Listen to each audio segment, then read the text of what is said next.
Muito boa noite, meu amigo, minha amiga, telespectador e telespectadora da Rede Mundial de Comunicação.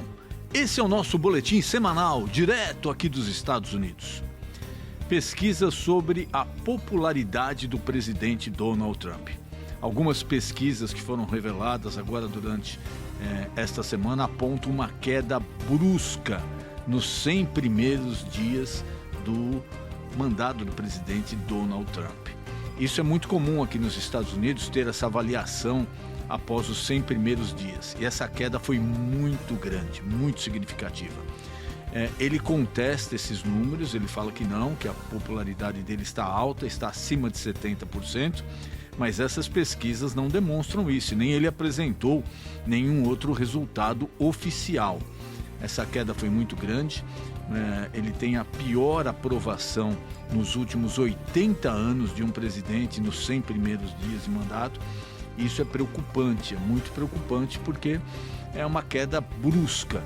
E os principais pontos apontados nessa pesquisa dizem respeito às tarifas, inflação e à economia, o desempenho da economia na administração de Donald Trump. Apenas nos quesitos de imigração e de destinação de verbas públicas para entidades LGBT e etc., ele continua ainda com aprovação popular. Mas nos demais quesitos ele perdeu e caiu muito nas pesquisas. Em que pese a imigração ter surtido já algum efeito e também algumas outras medidas de contenção de gastos públicos, a popularidade dele caiu muito. E foi divulgado na última quarta-feira o PIB do primeiro trimestre aqui nos Estados Unidos e apontou uma queda de 0,3%. Essa queda já era esperada pelo mercado, mas não nesse nível, esperava-se um pouco menos. No último ano, o PIB americano apresentou um crescimento de 2,4%.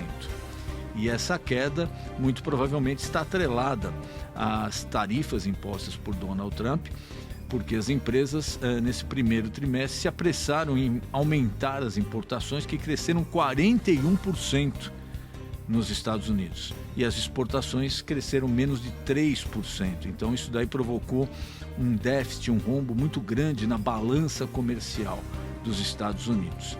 E as famílias se encontram agora, segundo pesquisas, mais preocupadas, com receio de consumir, em função do que pode vir pela frente, se tratando de inflação e também de retração na economia.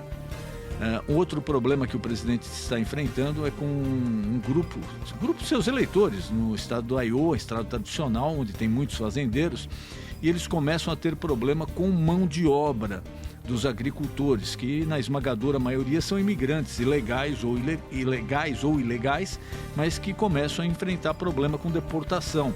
Esse estado é um estado muito importante para a agricultura dos Estados Unidos, que exporta muito e que agora vai enfrentar esse problema com mão de obra. Mais um assunto aí delicado para a administração de Donald Trump. Rússia e Ucrânia ainda nada de acordo, por enquanto só um cessar-fogo previsto aí para entre os dias 7 e 10 de maio.